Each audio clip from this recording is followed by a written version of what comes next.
Allez, aujourd'hui, on va se faire plaisir avec ces délicieuses brioches bien moelleuses et bien filantes, comme on les aime, fourrées au Kinder. Regardez-moi ce cœur bien coulant, la texture vous en fera fondre de plaisir et c'est super facile, n'importe qui peut le faire, c'est parti. Pour la pâte, rien de plus facile, on va commencer par 500 g de farine. J'y ajoute 60 g de sucre, bien sûr vous pouvez doser selon vos préférences, je mélange bien.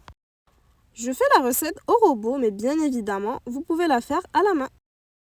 Ensuite, on creuse un petit puits au centre, on y ajoute 7 g de levure boulangère, 200 ml de lait tiède,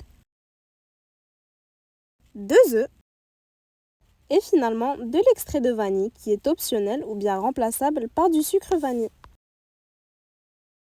On va commencer à pétrir le tout. On y ajoute également une pincée de sel. Pendant qu'on pétrit, on va incorporer petit à petit 120 g de beurre mou, donc on l'a sorti du réfrigérateur 1 heure avant. Le pétrissage nous prendra environ 15 minutes, donc on devra obtenir une pâte bien élastique, bien souple et qui ne collera pas aux mains. Une brioche, c'est vraiment super facile à faire, le plus difficile c'est le pétrissage, après il ne nous restera plus qu'à enfourner et à se régaler, donc franchement je vous conseille d'essayer, vous n'allez pas regretter. Une fois que notre pâte se décolle des parois et a l'air bien souple, bien élastique, on va pouvoir cesser de pétrir. Voici la texture désirée. Ensuite, on va former une jolie boule. On la met dans un bol qu'on va recouvrir de film alimentaire et on va laisser reposer 2 ou 3 heures. On la recouvre également d'un torchon propre. Après notre temps de repos, comme vous le voyez, notre pâte a bien doublé de volume. On retire le torchon, le film alimentaire et on la dégaze avec ses mains. Quand c'est fait, on farine bien le plan de travail et on vient déposer la pâte par-dessus. On la roule de sorte à former un boudin comme ceci. Quand c'est fait, on va séparer le boudin en 9 pâtons de poids égal.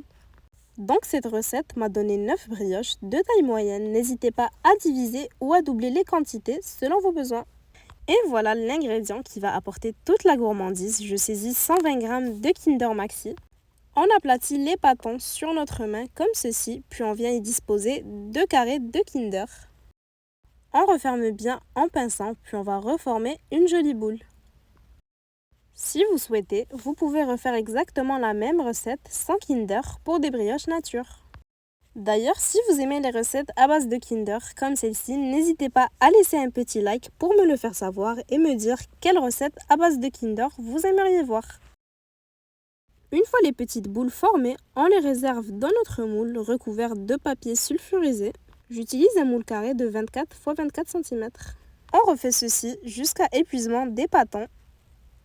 Donc je vous montre comment manipuler la boule d'un peu plus près. Une fois qu'on a bien fourré toutes nos brioches, on vient tapoter dessus délicatement pour aplatir légèrement. On les recouvre de film alimentaire et d'un torchon propre et on va les laisser reposer 30 minutes. Après 30 minutes, elles ont encore bien gonflé. Pour la dorure, je bats 2 jaunes d'œufs avec 2 cuillères à soupe de lait. On vient bien en badigeonner de partout à l'aide d'un pinceau, c'est ce qui va donner une superbe couleur à nos brioches.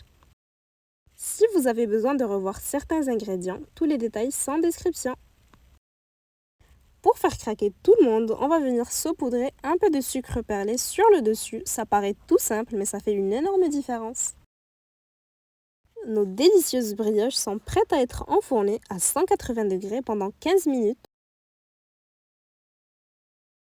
C'est déjà prêt, l'odeur donne incroyablement envie. On va attendre que ça refroidisse un tout petit peu avant de les démouler et de les déguster. La couleur est juste parfaite et l'intérieur vous fera fondre de plaisir. J'espère que vous allez être nombreux à l'essayer, c'est vraiment une tuerie, de quoi régaler les grands et les petits. En tout cas, j'espère que cette recette vous aura plu. Si c'est le cas, n'hésitez pas à la liker, à la partager avec vos proches et à bientôt pour de nouvelles inspirations.